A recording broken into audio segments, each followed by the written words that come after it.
Good morning everyone. Today I am going to start a new topic, that is solute, solvent and solution. So first of all, I just explain you about that activity, what we have done in this activity. What happen when solid dissolves in liquid? क्या होता है जब पानी के अंदर कुछ solid को हम dissolve करते हैं. Take some water in a glass, mark the water level with a marker pen, add 2 teaspoons of sugar to the water and stir it well with a spoon. Stir it well का मतलब क्या होता है, उसको अच्छे से आप हिला लो. Note the water level in the glass. It remains the same. This shows that the volume of the water remains the same even after dissolving sugar in it. इसका क्या मतलब था, कहते हैं कि आप एक ग्लास में थोड़ा सा पानी डालो, उसके अंदर उसको आप मार्क कर लो एक पेन के साथ. After that what you have to do, you have to add 2 teaspoon of sugar. उसके अंदर आप 2 चमचे शुगर के डाल लो और उसको अच्छे से हिला दो. तो क्या जो पानी का जो वॉल्यूम है, मीन्स कि जितना पानी पहले उस ग्लास में था, क्या उसमें कोई प्लस या माइनस हुआ है? मतलब ग्लास में जो पानी था वो बढ़ गया या कम हो गया, ऐसा कुछ हुआ? आपने इसको नोट करके मुझे बताना है कि ऐसा कुछ होता है जब आप पानी के अंदर शुगर को घोलते हो. Did you find any difference? You have to tell me by making your video. Got it? Water level पहले यहाँ तक था, आपने उसमें शुगर घोली तो वाटर लेवल क्या होता है, सेम ही रहता है. Volume of the water does not change even after dissolving sugar in it. ऐसा क्यों हुआ, क्यों ऐसा होता है? What does it indicate? उसका क्या मतलब है?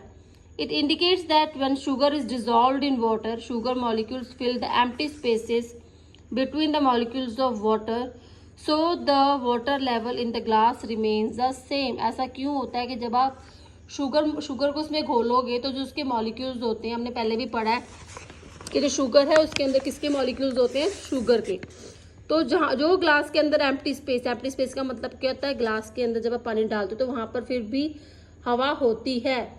तो वो क्या है, जो शुगर के मॉलिक्यूल्स हैं वो किसकी कहाँ पर एडजस्ट हो जाएंगे, एम्प्टी स्पेस. जो ग्लास के अंदर एम्प्टी स्पेस बची हुई है वहाँ पे जो शुगर मॉलिक्यूल्स हैं वो एडजस्ट हो जाते हैं, जिसकी वजह से वाटर लेवल में कोई डिफरेंस नहीं आता. We know that the molecules in a liquid are not very closely packed. ये हमने पहले ही पढ़ा है कि जो लिक्विड है उसके अंदर जो मॉलिक्यूल्स होते हैं वो ज़्यादा क्लोजली पैक्ड नहीं होते. There are empty spaces among the liquid molecules, इसीलिए उसके अंदर एम्प्टी स्पेसिस होती हैं. When sugar is dissolved in water, sugar molecules fill the empty spaces among the molecules of water as shown in the figure. See, here you came to know. This is only water. Empty spaces they have shown, and these are the sugar molecules. So, the water level in the glass remains the same. That is, the volume of water does not change. Got it? Now it's very important topic, solute, solvent and solution. अब मैं आपको हिंदी में explain कर रही हूँ सारा, है ना. आप अपनी बुक पे फिंगर रखोगे, so you came to understand कि मैं क्या पढ़ा रही हूँ.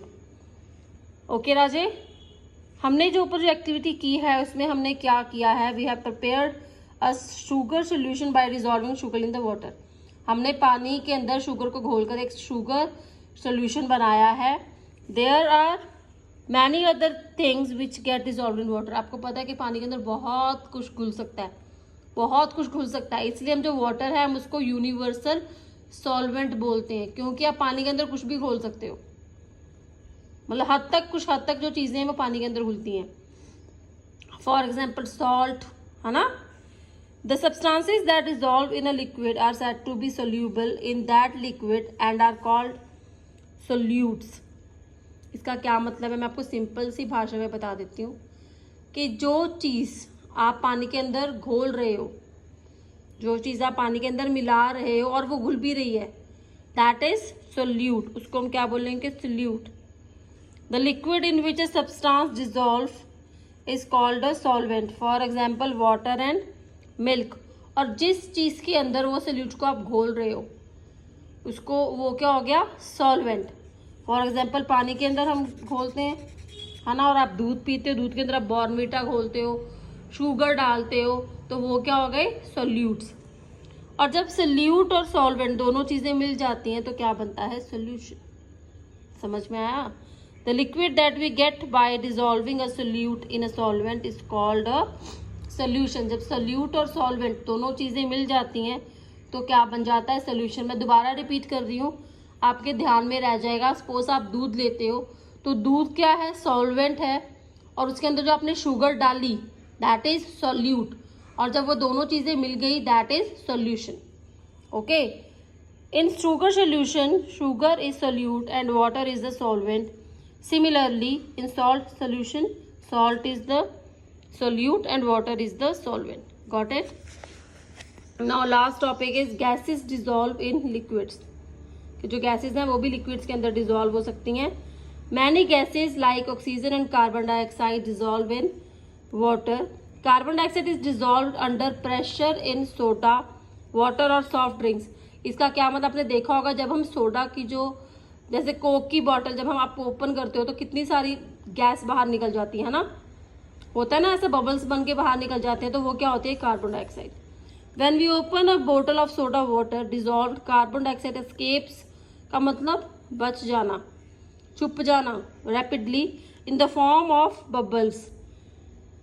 तो इनका फॉर्म ऑफ बबल्स तो बाहर निकलती है carbon dioxide. The water in lakes, rivers, ponds and seas haves a lot of oxygen dissolved in it, because you know very well जो ऑक्सीजन है वो दो गैसेस की बनी होती है, hydrogen and oxygen. Hydrogen and oxygen जो water है that is made up of oxygen and hydrogen. तो पानी के अंदर क्या घुली होती है? ऑक्सीजन घुली होती है. Plants and animals that live in water use this oxygen to breathe. सांस लेने के लिए जो प्लांट्स और जो एनिमल्स हैं जो वाटर के अंदर रहते हैं वो इस ऑक्सीजन को यूज करते हैं सांस लेने के लिए. Got it? I hope you understand. Now our chapter is completed. You have to do back exercise of the chapter and you have to learn keywords. Thank you.